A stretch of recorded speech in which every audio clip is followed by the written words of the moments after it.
Item ಯಾವುದೇ ಇರಲಿ try ಮಾಡಿ ಆಚಿ ಚಿಕನ್ ಮಸಾಲಾ. ಆಚಿ ಚಿಕನ್ ಮಸಾಲಾ. ವೆಂಕಟೇಶಪ್ಪ ಅಂತ ಪಾಪಿನಾಯಕನಪಲ್ಲಿ. ನಮಗೆ ನಮ್ಮ ತಮ್ಮನ ಮಗಳು ಇಬ್ಬರು ಹೆಣ್ಮಕ್ಳು ಗಂಡು ಮಗ, ನನಗೆ ಗಂಡು ಮಗು ಒಂದು ಹೆಣ್ಮಗು.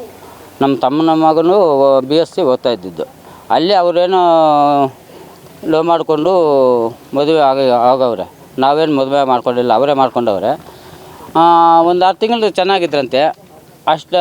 ಮತ್ತು ಅವರಿಗೆ ದಿನ ಟಾರ್ಚರು. ನಿಮ್ಮ ಮನೆಯಿಂದ ಏನು ಎತ್ಕೊಂಡು ಬಂದಿದ್ದೀರಿ, ಹೋಗು ಖರ್ಚಿಗೆ ಎತ್ಕೊಂಡು ಹೋಗು. ಅವ್ರ ಅಮ್ಮನೂ ಅಂತೆ, ಅವರು ಅಪ್ಪನೂ ಅಂತೆ ಅಂತ ಅವರೆಲ್ಲ ಮಾತಾಡ್ತಾ ಇದ್ರಂತೆ. ಅದು ನಮ್ಗೆ ಗೊತ್ತಿಲ್ಲ. ನಮ್ಮ ಹೆಂಗಸರು ಅವ್ರಿಗೆ ಗೊತ್ತಾಗಿದೆ ಅದಷ್ಟು. ನಮಗೂ ಗಂಡಸರಿಗೆ ಯಾರಿಗೂ ಗೊತ್ತಾಗಿಸಿಲ್ಲ ಅವರು. ಆ ಥರ ಮಾಡೋರು ಸರ್. ಇದುವರೆಗೂ ಇಲ್ಲಿ ಅಲ್ಲಿಂದ ಇಲ್ಲಿಗೆ ಹಾಸ್ಪಿಟ್ಲ್ ಹತ್ರ ಬಂದರೆ ನೀವು ಕಂಪ್ಲೇಂಟ್ ಕೊಟ್ಬಿಟ್ಟು ಬರ್ರಿ, ನಾವು ಬಾಡಿ ತೋರಿಸ್ತೀವಿ ಅಂತ ಹೇಳಿದ್ರು. ಅಲ್ಲಿ ಭಾಳ ಇದು ಬೇರೆ ಹಂತ ಹೋದರೆ ಸರ್ಕಲ್ ಇನ್ಸ್ಪೆಕ್ಟ್ರು ನಮ್ಗೊಂದು ಕೇರೆ ಮಾಡಲಿಲ್ಲ. ಅಲ್ಲಿ ನಿಮಗೆ ಬಾಡಿ ತೋರಿಸಿಲ್ಲ? ಇಲ್ಲ, ಇದುವರೆಗೂ ತೋರಿಸೇ ಇಲ್ಲ. ಯಾರು ಕೇಳಿದ್ರಿ? ಅಂದರೆ ಇಲ್ಲಿ ಹಾಸ್ಪಿಟ್ಲ್ನಲ್ಲಿ ಕೇಳಿದ್ವಿ ಸರ್. ಅಲ್ಲಿ ಪೊಲೀಸರಿಗೆ ಕೇಳಿದ್ರೆ ನೀವು? ಪೊಲೀಸಲ್ಲಿ ಅವರು FIR ಮಾಡ್ತೀವಿ ಅಂತ ಇದ್ರು. ನಾವು ಈ ಥರ ಕಂಪ್ಲೇಂಟ್ ಕೊಡಬೇಡ, ಬೇರೆ ಥರ ಕಂಪ್ಲೇಂಟ್ ಕೊಡಿ, FIR ಮಾಡ್ತೀವಿ. ಈ ಥರ ಕಂಪ್ಲೇಂಟ್ ಮಾಡಿದ್ರೆ ಅದು ನಾವು ನಿಮ್ಗೆ ಸಾಕ್ಷಿ ಏನಿದೆ, ವರದಕ್ಷಿಣೆಗೆ ಸಾಕ್ಷಿ ಇದೆ ನಿಮ್ಮ ಹತ್ರ ಇದಾ ಅಂತ ಸರ್ಕಲ್ ಇನ್ಸ್ಪೆಕ್ಟರ್ ನಮ್ಮನ್ನೇ ಪ್ರಶ್ನೆ ಮಾಡ್ತಾರೆ. ಅದೆಲ್ಲ ಕೋರ್ಟ್ ನೋಡ್ಕೊಳ್ತಾರೆ. ಇವರೇ ಅವರು ಸಪೋರ್ಟೇ ಮಾಡ್ತಾಯಿದ್ರೆ ನಾವೇನು ಮಾಡೋಕ್ಕಾಗೋದಲ್ಲಿ? ನಿಮ್ಮ ಮಗಳು ನೇಣು ಹಾಕೊಂಡಿರೋದ ಸಾಯಿಸಿರೋದೆ ಸರ್ ಅದು. ಹೆಂಗೆ ಹೇಳ್ತೀರಿ? ಅಲ್ಲ, నేను ಸಾಯಂಕಾಲ ಗಲಾಟೆ ಆಗಿದೆ. ಅವ್ರ ಅಮ್ಮನಿಗೆ ಫೋನ್ ಮಾಡವ್ರೆ. ಹಂಗೆ ಅಮ್ಮನು ಅಲ್ಕೊಂಡು ಫೋನ್ ಮಾತಾಡವ್ರೆ. ಗಲಾಟೆಲಾಗಿ ಅವ್ರು ಸಾಯಿಸಿರುವುದು ಅದು. ನಮ್ಮ ನಂಬಿಕೆ. ಒಂದು ಕಾಯಿಲೆ ಬಿದ್ದಿಲ್ಲ, ಒಂದಿನ ಕೂಡ ಒಂದು 10 ನಿಮಿಷ ಕಾಯಿಲೆ ಬಂದಿಲ್ಲ, ಇಲ್ಲಾಂದರೆ ಜ್ವರ ಬಂದಿಲ್ಲ, ತಲೆನೋವು ಅಂತ ಹೇಳಿಲ್ಲ. 8 ಗಂಟೆನಾಗ ಫೋನ್ ಮಾಡವ್ರು ಅವ್ರ ಅಮ್ಮನಕ.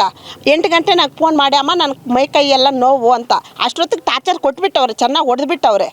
ಅದಕ್ಕೆ ಸರಿ ಅಮ್ಮ ಬೆಳಿಗ್ಗೆ ಹಾಸ್ಪಿಟ್ಲಿಗೆ ತೋರಿಸ್ತೀವಿ ಅನ್ನೋಷ್ಟೊತ್ತಿಗೆ ಮತ್ತೆ 12 ಗಂಟೆಗೆಲ್ಲ ಹಿಂಗಾಗಿದೆ ಅಂದರೆ ಅದಕ್ಕೆ ಪೊಲೀಸವ್ರು ತಾನೇ ಆಕ್ಷನ್ ತಗೋಬೇಕಾಗಿರೋದು. ಇವರೇ ಏನಕ್ಕೆ ಹಾಸ್ಪಿಟ್ಲಿಗೆ ಎತ್ಕೊಬಂದರು, ಟ್ರೀಟ್ಮೆಂಟ್ ಯಾರು ಮಾಡಿದ್ರು? ನಮ್ಗೆ ಅದೇ ನ್ಯಾಯ ಬೇಕಾಗಿರೋದು ಇವಾಗ.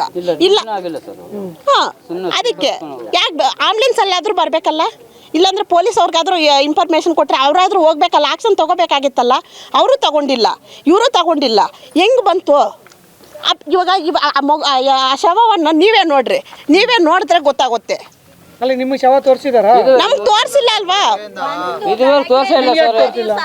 ತೋರಿಸಿಲ್ಲ ಅಲ್ವಾ? ತೋರಿಸಿಲ್ಲ. ಅಲ್ಲಿ ಇದು FIR ಬುಕ್ಕೇ ಮಾಡಿಲ್ಲ ಅಲ್ವಾ? ಅದಕ್ಕೆ ಹೇಳ್ತಾ ಇರೋ ಸರ್, ಲಂಚಕ್ಕೆ ಹಣಕ್ಕೋಸ್ಕರನೇ ಇದೆ. ಇಲ್ಲ, ಹಣ ಕೊಟ್ಟವ್ರಿಗೆ ಮಾತ್ರನೇ ಬೆಲೆ ಇದೆ, ಬೇರೆಯವ್ರಿಗೆಲ್ಲ ನ್ಯಾಯ ಇಲ್ವಾ ಅಂತ ನಾವು ಅದನ್ನೇ ಕೇಳ್ತಾ ಇರೋದು. ಏನಕ್ಕಿರೋದು ಗೌರ್ಮೆಂಟು ಎಲ್ಲ ಬೇರೆ ಟೈಮಾಗೆಲ್ಲ ಇದಕ್ಕೆಲ್ಲ ಮಾಡ್ತಾರಲ್ಲ. ಇಂಥ ಇವಾಗ ಎಲ್ಲರೂ ಸೌಕರ್ಯ ಇರ್ತಾರೆ, ಬಡವ್ರು ಇರಲ್ವಾ? ಇಂಥ ಕೆಲಸ ಏನಕ್ಕೆ ಮಾಡ್ತಾರೆ? ಲಂಚದ ಕೆಲಸ ಅವ್ರ ಅಪ್ಪನ ಮಾಡಿರೋ ಕೆಲಸನೇನೋ ಇದು.